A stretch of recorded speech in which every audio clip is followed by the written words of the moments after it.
फरायसा आफाद आरो सोमावसारग्रा हान्जा people joint action committee for Bodoland movement आरो एनजेपि प्रोग्रेसिभनि जानानै आं बयनिसिमबो गाहाम हामलायथि बावबाय। दिनै जोंहा लोगोसेयैनो जि हाबाफारिखौ जि मुभमेन्टखौ जों दिनै लादों आलादा रायजो बड'लेण्ड दाबिनायनि लोगोसे प्रप'ज बड'लेण्डनि बायजोआव थानाय बर'फोरनि राजनिति मोनथायनि थाखाय आरो कार्बि आंलंआव थानाय बर'फोरनि ट्राइबेल मोननांगौनि थाखाय दा बे समाव जोंनि दिनैनि मुभमेन्ट प्रग्रामा एसे आलादा रोखोमैब्लाबो जोङो बयबो दिनै बेयाव जाफुंसार महरै जोङो जोंनि जे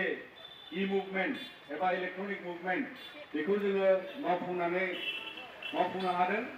आरो मावफुंगासिनो थागोन आरो बेखौ दिनै जि मुभमेन्टखौ जों जागायबाय बे मुभमेन्टआ दिनैनो जोबनांगौ बे नङा। दा जाहोना जाबाय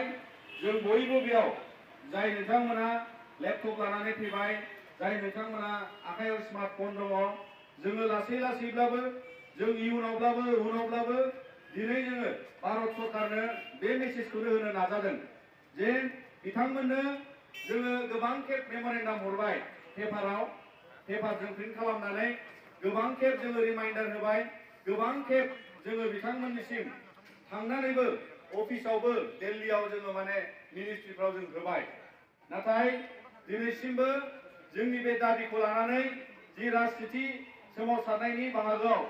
जोंजोंहाय राजनिति लेभेलनि सावरायनाय जालांबाय बिनि उनाव बोसोरसे जानायनि जोङो देग्लाय थांनाय 26 एप्रिलाव जोङो माने बिट्रेल डे फोथाय खेबस' सानबो जों फालिबाय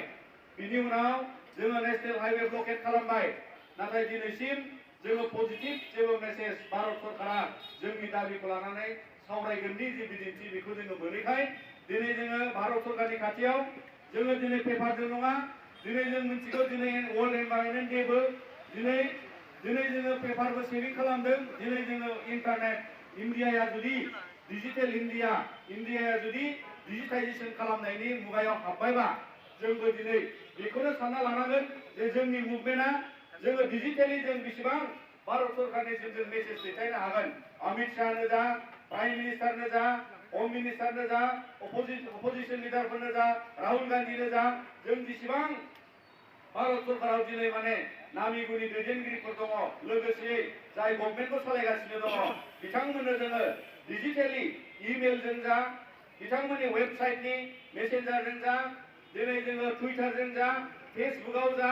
दिनै जोङो माने वाट्सएपजों जा जोङो जेसेबां जोंनि दाबि दावाखौ लानानै बिथांमोननिसिम जों मेसेज गोसोखांहोनो थाखाय जोंनि दाबिखौ पार्लामेन्टआव लांहोनो थाखाय जोंनि नैबे मोनसे मुभमेन्टखौ जोङो दिनै जागायबाय आरो बियो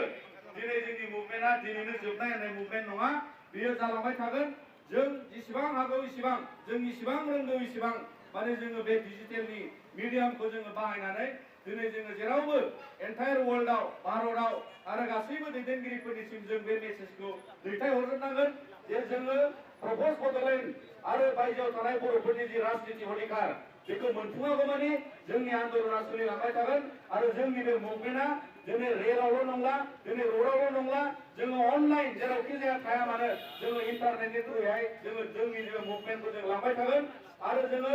जुलाइ बर' फरायसा आफाद आरो गासैबो सोमावसार हान्जा आफादा जों जेखि डेम'क्रेटिक मेथडनि मुभमेन्ट प्रग्राम माने लानांगौ जों बेखौ गासैबो फारि फारिनो लालांनो थाखाय